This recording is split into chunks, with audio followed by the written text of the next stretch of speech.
Hello everyone, hope you all are well.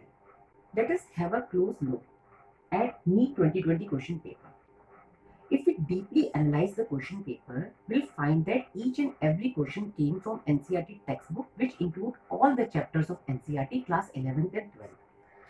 Let us focus on the key points of some of the questions of organic section.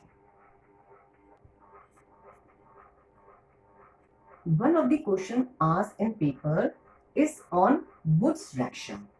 Like, which of the following alkenes cannot be prepared in good yield by Wood's reaction?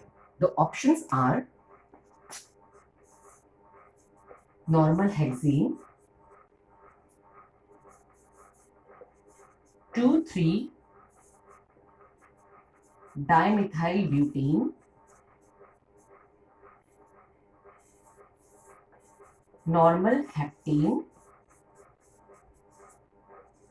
and normal butane. The answer is normal heptane. Why normal heptane? The concept behind Wood's reaction is that only those alkanes are prepared by Wood's reaction which contain even number of carbon atoms. That is, only symmetrical alkanes are prepared by Wood's reaction. So, out of the options given, normal heptane is the correct answer that cannot be prepared in good yield by Wood's reaction. Another question asked in paper is based on carbyl amine test. The question is, which of the following amines will give carbyl amine test?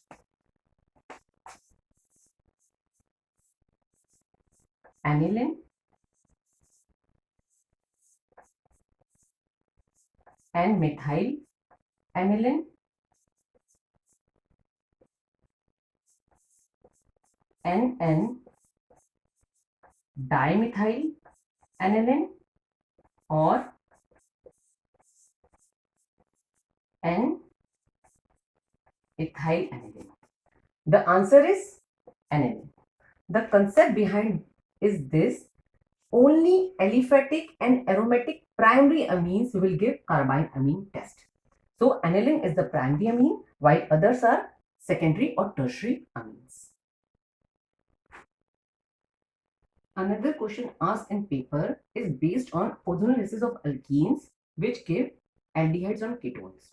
The question is, which of the following alkenes will give methanol as one of the product on ozonolysis? Now, in such type of questions, look at the options in which the alkene contain terminal alkene.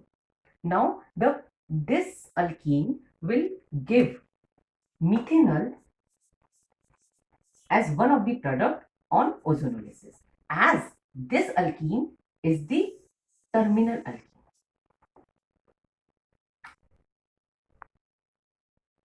Another question asked in paper is based on chlorination of toluene, which on hydrolysis gives benzaldehyde. Now the question is, toluene on chlorination gives X, which on hydrolysis gives benzaldehyde. Now among the options, identify X. Now X is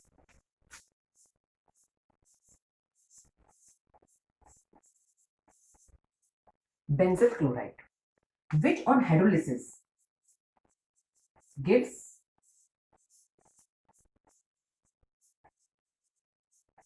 this. This is highly unstable, which lose water molecule to give benzaldehyde. Another question asked in paper is based on stability of carbocation, which depends on hyperconjugation. Now, stability of carbocation follows the order: tertiary carbocation is more stable, then secondary carbocation, then primary carbocation, then methyl cation. Now, the question is, why tertiary butyl carbocation is more stable than secondary butyl carbocation? Now, look at the structure of tertiary butyl carbocation.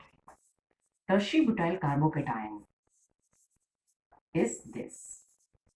Now, according to hyperconjugation, greater the number of alkyl groups attached to the positively charged carbon atom, greater is the hyperconjugation and greater is the stability of carbocation. That is why tertiary butyl carbocation is more stable than secondary butyl carbocation.